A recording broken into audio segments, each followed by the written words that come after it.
sur la chaîne africaine de télévision, il est 20 h. Voici les titres de votre journal. Il y a 60 ans, ce mercredi 5 août 2020, que la Haute-Volta, aujourd'hui, Burkina Faso, a acquis son indépendance. Une indépendance arrachée durement des mains du colonisateur. Un jubilé de diamants commémoré en ce jour, mais doit-on parler réellement d'indépendance du pays avec toutes ces crises et la main tendue toujours vers l'extérieur des Burkinabés répondent à la question? Vous les entendrez dans un instant. C'est une journée de mardi 4 août qui restera certainement gravée dans la mémoire des Libanais. L'explosion survenue hier dans un port à Beyrouth, la capitale, a fait au moins 100 morts.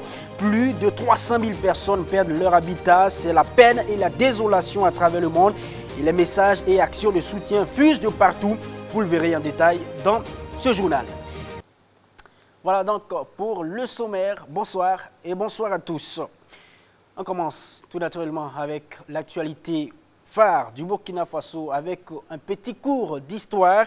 Celui qui proclame l'indépendance le 5 août 1960, c'est Maurice Yaméogo, le premier président de la Haute-Volta indépendante.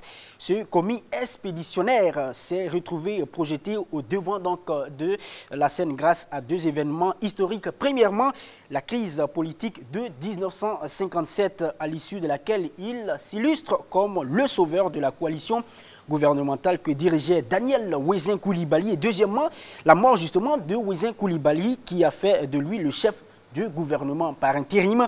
Alors, avec vous sur le grand bouillonnement politique qui a donc marqué la marche de la Haute-Volta, l'actuel Burkina Faso, vers l'indépendance et qui va donc tracer le grand destin de celui qu'on appelait Monsieur Maurice. Regardez.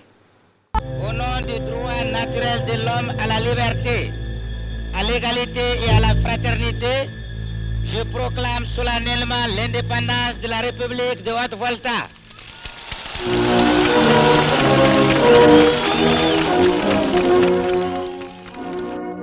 Celui qui proclame l'indépendance de la Haute-Volta, actuel Burkina Faso, a fait ses études au séminaire de Pabré, d'où il sort sans diplôme. Mais avec une intelligence hors pair, une grande culture et son habileté, il est employé comme commis expéditionnaire dans l'administration coloniale. Il trouve en Daniel Wezin Coulibaly un mentor politique qui a siégé comme député à l'Assemblée nationale française de 1946 à 1951 et de 1956 à 1958. Cette figure dominante de la vie politique nationale et régionale dirige le Parti démocratique unifié qui arrive en tête à l'issue des premières élections au suffrage universel direct tenues le 31 mars 1957. Mais sans majorité absolue, il est obligé de conclure un accord politique avec les autres partis pour pouvoir former un gouvernement de coalition. Une entente hétéroclite, plutôt instable et fragile, qui ne tarde pas à voler en éclats quelques 7 mois plus tard. Le 17 décembre 1957, le gouvernement Wezin doit faire face à une fronde menée par le groupe de solidarité voltaïque, dont les leaders ne sont rien d'autre que Gérard Congo Ouédraogo, Nazi Bouni et Issoufou Joseph Konombo. Ce groupe frondeur bloque l'adoption du budget et dépose contre le gouvernement une motion de censure. Le salut va venir de Maurice Yaméogo qui, avec d'autres camarades, quitte le groupe de solidarité voltaïque. Un acte de trahison aux yeux des frondeurs, mais qui vaut à M. Maurice d'être nommé ministre de l'Intérieur, un poste qui fait de lui la deuxième personnalité de l'exécutif. C'est tout naturellement le natif de Koudougou qui est appelé à assurer l'intérim du gouvernement lorsque Daniel Wezin Coulibaly meurt le 7 septembre 1958 à Paris. Un événement inattendu qui le propulse au devant de la scène. C'est lui donc qui proclame la République le 11 décembre 1958 et l'indépendance de la Haute-Volta le 5 août 1960. L'indépendance qui ne fut pas simplement un mot. Il a assumé en posant des actes forts. C'est le cas de la révision des accords de défense qui aboutit au départ des troupes françaises de Haute-Volta. C'est aussi le cas de la création de la Volta Vision, la première télévision en Afrique francophone dès 1963. La Maison du Peuple, qui fut pendant des années un lieu de rayonnement culturel, un cadre de rencontres et de forats nationaux et internationaux, est aussi un héritage significatif de présidence de M. Yaméogo. Des actes qui portaient la marque d'un visionnaire en avance sur son temps. Un décalage souvent mal compris par ses contemporains qui voyaient en lui un mégalomane qui dépensait sans compter. Quand les caisses se retrouvent vides au tournant de 1966, il se retrouve face à des travailleurs et des populations en colère qui refusent d'accepter les mesures d'austérité que l'État voulait leur imposer. C'est donc un jubilé de diamant que le Burkina Faso célèbre en ce jour. 60 ans donc que le pays de Thomas Sankara a arraché son indépendance des mains de la France. Le pays est donc bien sûr dans une configuration évolutive, mais on note encore et encore justement des crises sociales, économiques, des aides attendues de ces mêmes puissances coloniales. Alors, faut-il encore croire en une indépendance vertueuse au Burkina Faso? Eh bien, la question, nous l'avons posée aux citoyens burkinabés ce matin même. Alain Koulibaly nous fait la synthèse. Mes chers compatriotes voltaïques, aujourd'hui 5 août 1960, à 0 heure, au nom du droit naturel de l'homme à la liberté, à l'égalité et à la fraternité, je proclame solennellement l'indépendance de la République de Haute-Volta. 5 août 1960, 5 août 2020, voilà déjà 60 ans que le Burkina Faso, ex-Haute-Volta, accédait à son indépendance. Une souveraineté voulue et conquise par nos dévanciers, au péril de leur vie. Du temps s'est écoulé depuis lors, avec son corollaire de bonnes et de mauvaises nouvelles. Quant au véritable sens de l'indépendance du pays, chacun y va de son analyse. Le Burkina est indépendant sur le point de vue formel, mais le Burkina est toujours dépendant sur plusieurs aspects. Puisque le capitaine Thomas Sankara disait quoi? Le capitaine Thomas Sankara disait que le premier asservissement se trouve dans nos assiettes. Si nous sommes incapables de produire nous-mêmes nos propres céréales, produire nous-mêmes nos propres denrées alimentaires, est-ce qu'on peut dire qu'on est indépendant? Depuis 60 ans, tout est pareil. Je ne vois pas ce qui a changé devant moi. Nous voulons la paix. Mais bon, il y a l'insécurité qui règne dans le pays, donc vraiment ça fait décourager beaucoup de gens. 60 ans, je pense que si on était vraiment libre après 60 ans, la situation du pays aurait été meilleure. Mais bon, 60 ans qu'on est indépendant sur le papier, mais je ne pense pas que dans la réalité ce soit ça.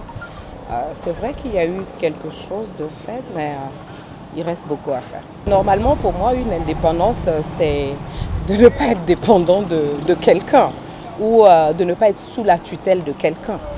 Mais là, je ne pense pas qu'on soit vraiment indépendant. D'une grande lecture, on peut dire que le Burkina est indépendant, mais d'un côté aussi, on va voir qu'on est beaucoup liés par d'autres pays qui ont une pression sur nous et nous voyons que nous sommes beaucoup endettés. Avec ces dettes, on ne peut pas dire qu'on est indépendant, mais dans la main, les fils et filles ensemble, si nous luttons ensemble, je pense qu'on peut aboutir à une meilleure indépendance. À l'heure actuelle, en tout cas, c'est un grand changement, surtout au niveau des voix. Et on s'en rend compte que l'injustice a diminué. Et cela, on apprécie cela. Parce qu'avant, on pouvait faire la différence entre celui qui a l'argent et celui qui n'a pas l'argent. Mais maintenant, chacun est libre d'obtenir sa justice correctement. Seulement l'incivisme continue à être grandissant. C'est ça seulement le vrai problème au niveau du Burkina. Des défis n'ont pas manqué au fil des années. Des résultats ont aussi été engrangés. Mais beaucoup reste à faire, à en croire les citoyens burkinabés qui appellent au travail et à l'union sacrée des peuples. 60 ans d'indépendance, il y a eu des évolutions, mais il reste beaucoup de travail à faire. Il reste beaucoup de travail à faire pour avoir l'indépendance, la vraie indépendance. Parce que quand on dit indépendance, c'est pouvoir se nourrir, pouvoir développer des activités économiques, développer des activités industrielles. Et je pense que l'Afrique, on est sur un pas qui est un peu en retard par rapport aux autres. Bon, je me dis que c'est la main dans la main, on pourra y arriver. C'est ce que je peux dire. Parce qu'on ne peut pas se lever du jour au lendemain et dire que non, je suis indépendant à 100%.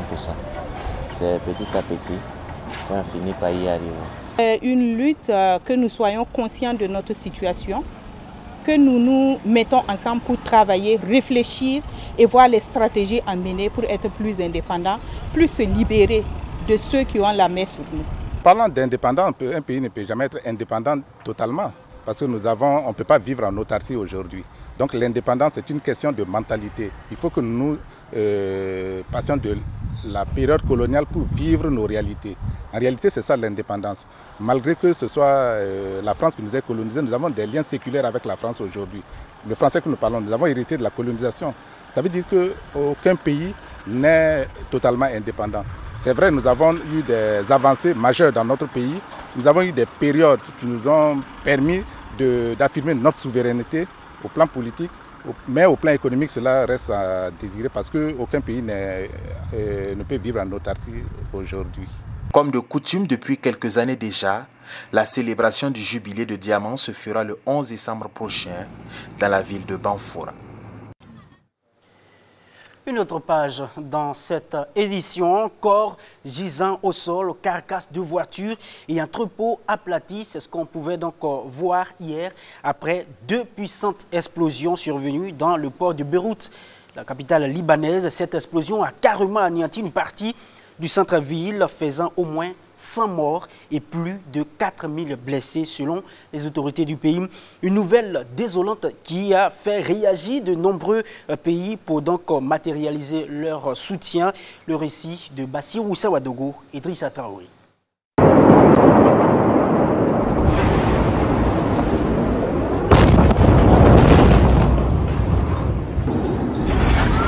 Le ciel tombe sur Beyrouth, la capitale du Liban.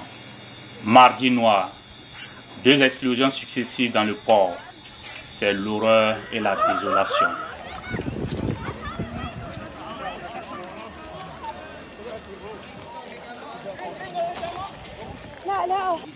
Bilan humain terrible.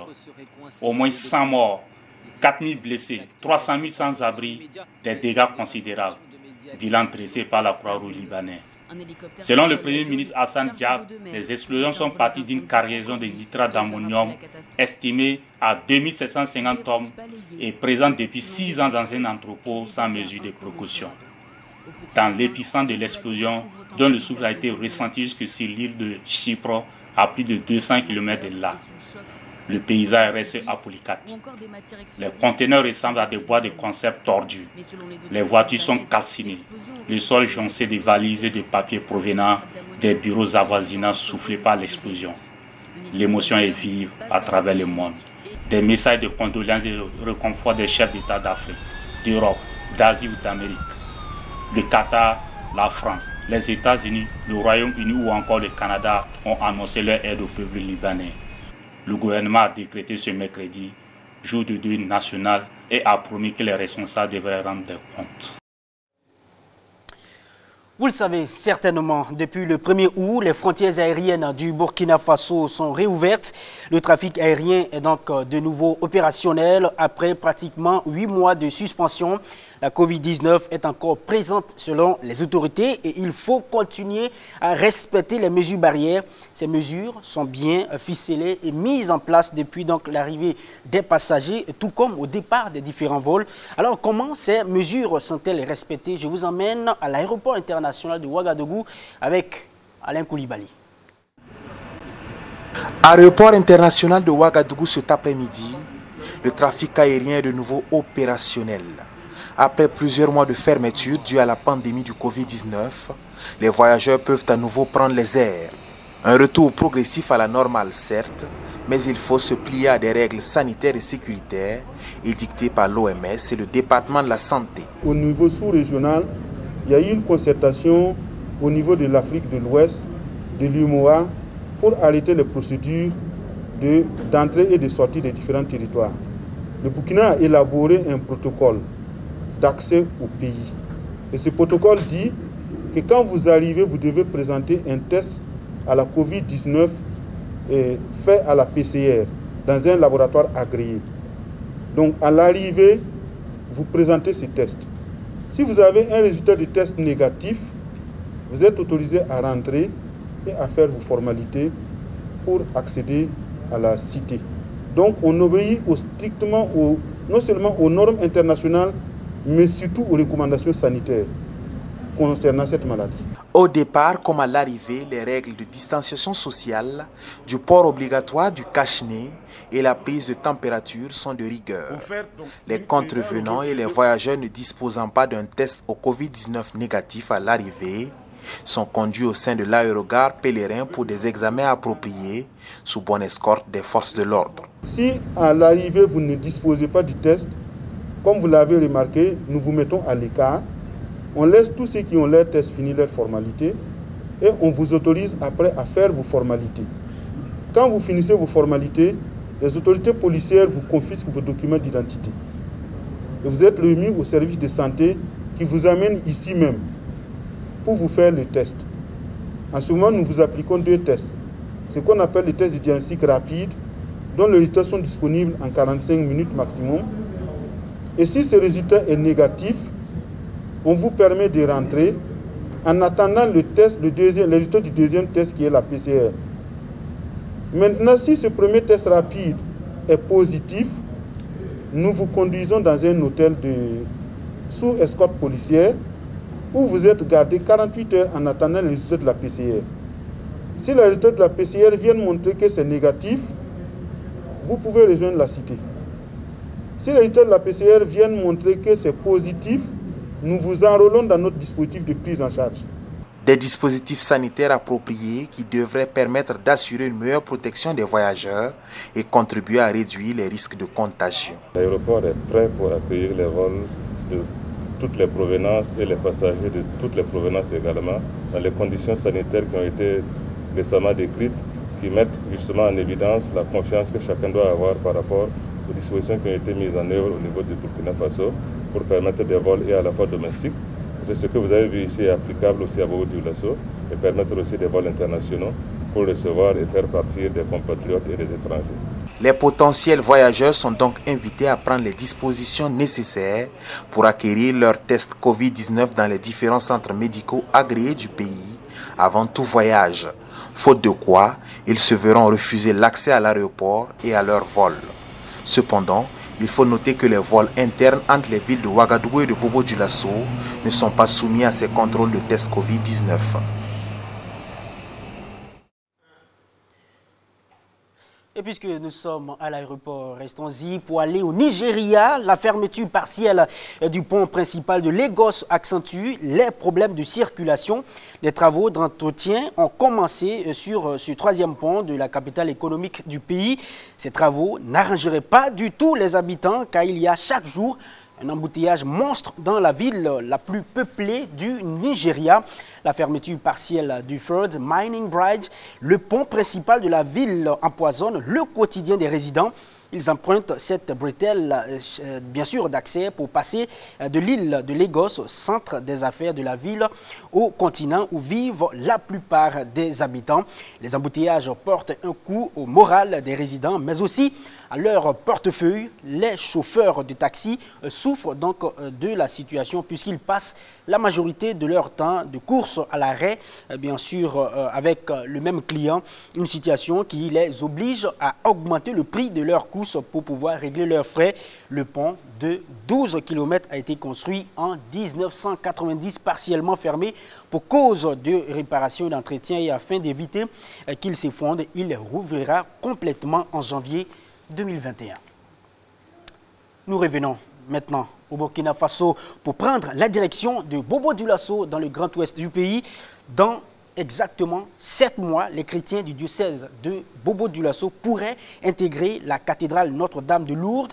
Un fonds avait été lancé pour sa réhabilitation. Hier mardi, le comité chargé justement de la réhabilitation a fait le point de sa mission face à la presse. Beaucoup a été donc fait, mais les fidèles doivent poursuivre justement la mobilisation pour faciliter le remboursement du prêt engagé. Abdoulaye Ouattara. La cathédrale Notre-Dame de Lourdes de Bobo-Dioulasso est vieille de près de 60 ans. Sa rénovation s'impose et les premiers responsables de l'Église catholique en sont conscients. Depuis 4 ans, des actions de mobilisation de fonds sont entreprises. Les contributions restent toujours insuffisantes pour mener à bien le projet.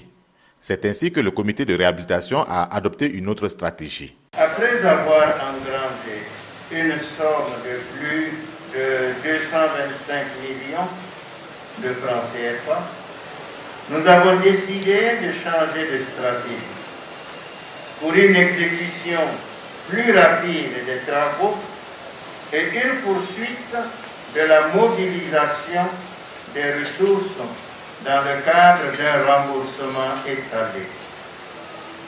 Nous avons sollicité l'accompagnement d'un cabinet et nous nous sommes adressés à une banque qui a accepté de nous accompagner. Les travaux vont s'étendre à d'autres compartiments de la cathédrale.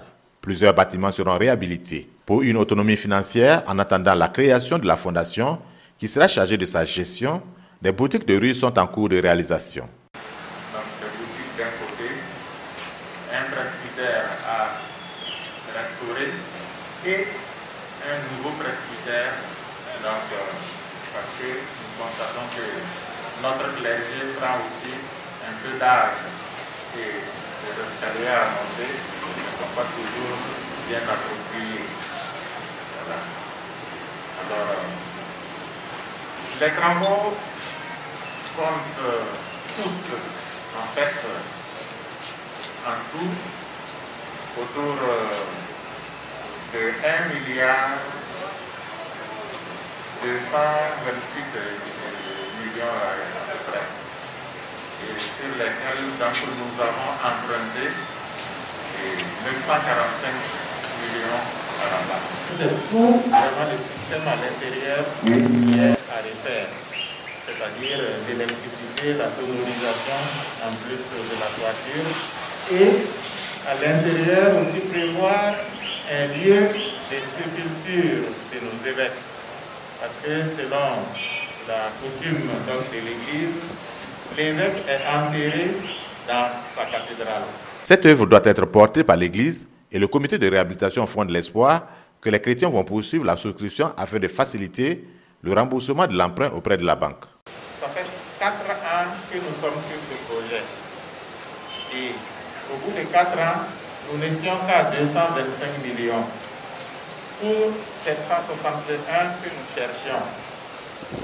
Alors, combien de temps allait-il falloir attendre encore pour arriver à atteindre donc, le seuil de début des travaux, qui était de 400 millions.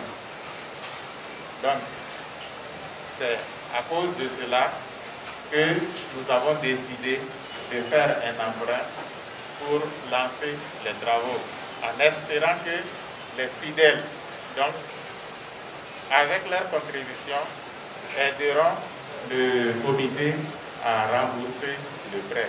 Selon les membres du comité de réhabilitation, la fin des travaux est prévue dans 7 mois. En attendant, les chrétiens poursuivent la messe dans les autres églises à travers la ville. C'est dans la prière que journalistes et conférenciers se sont séparés dans l'espoir de retrouver la cathédrale Notre-Dame de Lourdes de Bobo Dioulasso dans une peau neuve. L'actualité africaine, c'est aussi le Ghana qui promet assurer une éducation de qualité par la gratuité de l'enseignement supérieur et dans les lycées du pays. C'est une promesse du président Nana Akufo-Addo qui s'est engagé sur ces 2 nouveaux chantiers. Je ne veux pas donner de chronologie, mais je suis sûr que c'est possible, a-t-il laissé entendre. Le président ghanéen estime que les pays qui sont à la pointe du développement aujourd'hui ont commencé par investir dans l'éducation de leur population et cela a beaucoup aidé. Pour l'instant, ce qui a été mis en place, c'est un système dans lequel les étudiants de l'enseignement supérieur reçoivent des prêts pendant leurs études pour les aider à répondre à leurs besoins. Mais nous envisageons également la gratuité de l'enseignement supérieur, explique Nana Akufo-Addo, une déclaration intervenue samedi dernier à quelques mois des élections présidentielles et législatives dans le pays. Et voilà, place maintenant à d'autres actualités évoquées en grande pompe par les journaux africains. En ce mercredi 5 août, la presse africaine décrypte les 60 ans d'indépendance du Burkina Faso qu'a gagné le pays après toutes ces années. Un autre sujet, non des moindres, qui est bien sûr à une, c'est le siège du quotidien sénégalais Les Échos qui a été vandalisé le lundi dernier par des partisans d'un chef musulman et dirigeant du parti politique dont on parlait hier. Revue de presse africaine ce mercredi, c'est signé encore Drissa Traoré. Fête de l'indépendance du Burkina, aller au-delà des symboles affiche à une le pays. C'est au tour du Burkina Faso de fêter le 60e anniversaire de son indépendance en ce mercredi 5 août. Un anniversaire qui sera célébré sobrement, nous dit le pays, pas seulement du fait de la situation sanitaire et sécuritaire préoccupante du Burkina, mais aussi et surtout par le fait qu'il n'y a pas de quoi organiser des flonflons cocardiers pour un événement dont les fruits n'ont pas du tout tenu la promesse des fleurs. Même écho du côté d'aujourd'hui au Faso qui titre du tcha-tcha-tcha aux dures réalités. 60 années devraient sonner l'âge de la sagesse et de l'affirmation de soi. C'est l'âge où l'on donne des leçons en s'appuyant sur son vécu, sur ses richesses et acquis engrangés. Mais le bilan, là encore, est sombre selon le quotidien burkinabé. Rares sont les pays africains à se vanter d'organiser une élection présidentielle, des législatives ou même des municipales sans avoir recours aux contrepoutins indexés comme les anciens colons. Indépendance, difficile de le dire sans scier, estime aujourd'hui au Faso. Quoi qu'il en soit, Ouattara relaie le message de bonne fête de l'indépendance du président du Faso, Roch Kaboré, qui, saluant la mémoire des élus dévanciers, s'engage à poursuivre l'œuvre de construction nationale. Direction à présent, le Sénégal où la presse revient sur le saccage du journal Les Échos avant-hier. Saccage du chef Les Échos, la reconstitution des faits à bord en une, Rémi quotidien.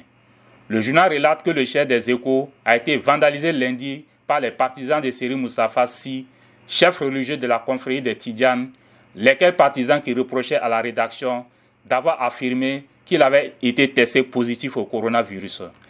Si présumé cassé arrêté, nous dit Rémi, avant de relayer que ces auteurs présumés n'éprouvent aucun regret.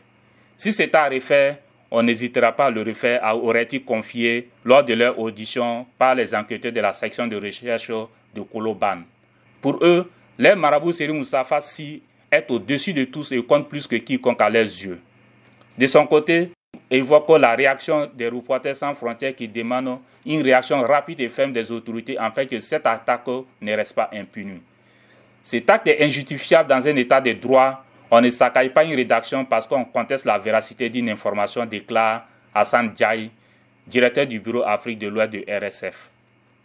Du reste, l'émotion dépasse les frontières du Sénégal, puisqu'au Burkina, Ouattara n'hésite pas à faire la comparaison avec l'attentat meurtrier contre Charlie Hebdo à Paris en 2015, fustigeant des hommes en furie qui n'ont rien épargné sur leur passage et dont la volonté était visiblement de tout détruire pour ôter à jamais à la rédaction du journal l'envie de tracer encore la moindre ligne sur leur leader religieux.